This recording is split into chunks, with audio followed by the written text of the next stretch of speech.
আমার মতো দুঃখিনী মা যেন আর না জন্ম নেয়। এই ছোট্ট সন্তানটাকে যে দেখছো তোমরা, এর বয়স 2 বছর 11 মাস। 2021-এর 26শে অক্টোবর ঐশী আমাদের কাছে আসে। কিন্তু কি বলো তো, সেই সন্তান সুখটা আমরা পাইনি। কারণ আমার প্রেগনেন্সির লাস্টের সময় থেকেই আমরা বুঝতে পারি যে আমাদের এরকম একটা সন্তান হতে পারে। কারণ 99% চান্স ছিল থ্যালাসেমিয়া হওয়ার, কিন্তু সেই মুহূর্তে আমাদের হাতে আর কিছু করার ছিল না। তাই ঐশীকে আমরা পৃথিবীর আলো দেখিয়েছি, কিন্তু ওর যে আলো দেখাটা এতটা কষ্টের হবে তা আমরা কখনো ভাবতে পারিনি, স্বপ্নেও কল্পনা করতে পারিনি। সেই 2 মাস বয়স থেকে চলছে ওর লড়াই।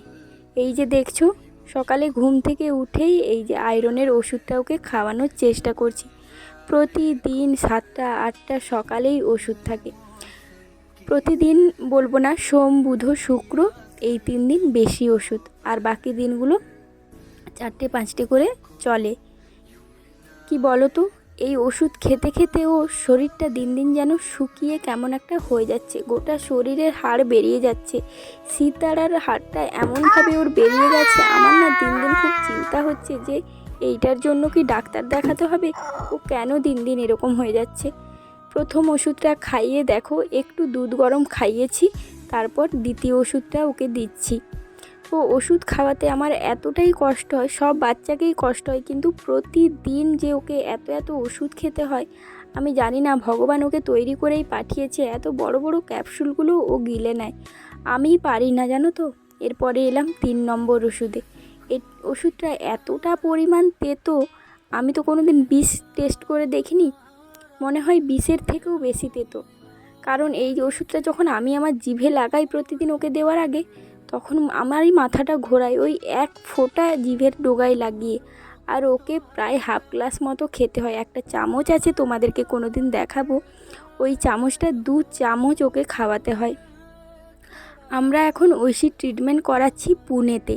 তো সবার ভিডিও দেখে জেনে আমরা গেছিলাম পুনেতে। যখন জানতে পারলাম পুনের চিকিৎসা কাজ করছে, তখন ভাবলাম কেন আমার বাচ্চাটাকেও নিয়ে যাব না। তখন 1 লাখ টাকা আমাদের খরচ হয়েছিল। সেই সব খরচ সামলে আবার 4 মাস পর আমাদেরকে এই নভেম্বরে যেতে হবে। এখন খরচ আছে 1.5 লাখ মতো, কিন্তু সেই পুরো টাকাটা আমরা এখনও জোগাড় করতে পারছি না। তো তোমরা এইটুকুই বলবো, ঐশীর পাশে থেকো, আর কিছু বলার নেই। এই যে দেখো, সকালে যে আমি এই যে তেতো ওষুধটা ওকে খাওয়াই, এক তো মধু জল করে গুলে তারপরে খাওয়াই, কিন্তু পারি না। ও একবার বলে আমাকে পিঠে নাও, একবার বলে আমাকে একটু আদর করো, আরও কত বায়না থাকে।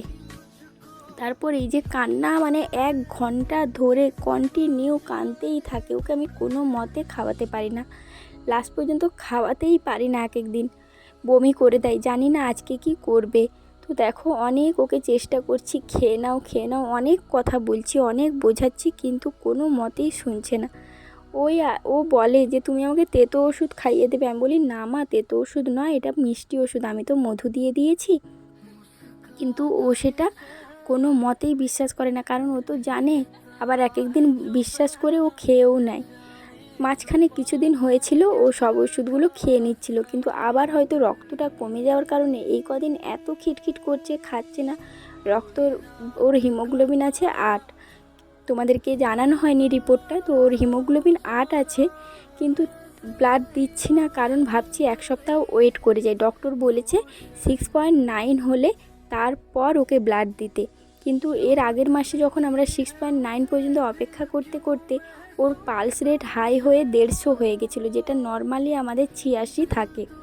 তো সেখানে ওর 146, 48, 49 এরকম হয়ে যাচ্ছিলো। তারপর আমাদেরকে বললো ইমিডিয়েটলি ব্লাড দিতে। তো আমরা তাকে ঐশীকে ব্লাড দিলাম। কিন্তু কি বলো তো, ওষুধ এত কষ্ট করে ওকে ওষুধ খাওয়াচ্ছি, ও এত কষ্ট করে ওষুধ খাচ্ছে, কিন্তু কোনো কাজে লাগছে না। সেটাই দিনরাত ভগবানকে ডাকছি, কেন আমাদের সঙ্গে এরকম হচ্ছে, কেন ঐশীর ওষুধগুলো কাজে লাগছে না।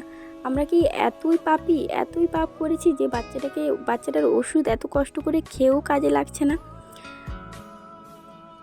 ঐশীর থ্যালাসেমিয়া মেজর, তো ঐশীর যদি ইন্টারমিডিয়া হতো হয়তো কমে যেত। আমি এটাই ভাবি যে হয়তো এর ইন্টারমিডিয়া নয় বলে কমছে না, এরকম মাঝে মাঝে মনে হয়। ওর যে থ্যালাসেমিয়াটা এটা বেশি ক্রিটিক্যাল, কারণ যাদের মেজর তারা জানে। তোমরা যারা রিমি রূপা দিদিভাইয়ের ব্লগ দেখো, রিমিরও কিন্তু থ্যালাসেমিয়া মেজর। যাদের মেজর থাকে তাদের কিন্তু ব্লাডটা বন্ধ হওয়া খুব রিস্ক। কারণ আমি যে ডাক্তারের মানে ঐশী 5.5 মাস বয়স থেকে যেই ডক্টরের আন্ডারে আছে, উনি কিন্তু আমাদেরকে অনেক রকম ওষুধ দিয়েছিলেন। পুনের ডক্টর যেরকম একটা ওষুধ প্রতিদিন রাত 8টায় 30টা দিয়েছে মাসে, উনি কিন্তু মাসে 4টে দিয়েছিলেন। ওটা ঐশী খেত। সেই সেমভাবেই ওর 1 মাস 6 দিন 7 দিন, কোনোবারে 1 মাসের মধ্যে, কোনো দিন 1 মাস 10 দিন এরকমই ব্লাড দিতাম। কিন্তু তার থেকে এখনও এত ওষুধ খেয়েও ওর সেই টাইমিংটা বাড়ছে না, সেটাই খুব চিন্তা। আর তোমরা দেখলে বুঝতেই পারবে ঐশী দিন দিন কীরকম শুকিয়ে যাচ্ছে। জানি না ওষুধগুলো ওর শরীরে কীরকম সমস্যা হচ্ছে, দিন দিন প্রচণ্ড পরিমাণে শুকিয়ে যাচ্ছে, হাড় বেরিয়ে যাচ্ছে। আর এইদিকে দেখো ওষুধটা মুখে দিতেই ও বমি করে দিয়েছে। মানে ও যে বাকিটা বমি করেছে তোমাদেরকে দেখালাম না, আমি জাস্ট একটু পরিমাণেই দেখালাম। পুরো ওষুধটাকে বের করে দিয়েছে, এত কষ্ট। তারপরেও ওকে আবার ওষুধ অন্য দিন হলে কি করি, 1-2 চামচ দেওয়া হয়, সেখানে 1 চামচ গুলে আবার খাওয়ানোর চেষ্টা করি, কিন্তু পারি না। তারপর দেখো ও একটু ঘুমিয়ে গেছিলো, জানো তো, এত চিৎকার করেছে, এত কেঁদেছে, প্রচণ্ড দুর্বল হয়ে গেছিলো, মানে দাঁড়িয়ে থাকারও ওর ক্ষমতা ছিল না।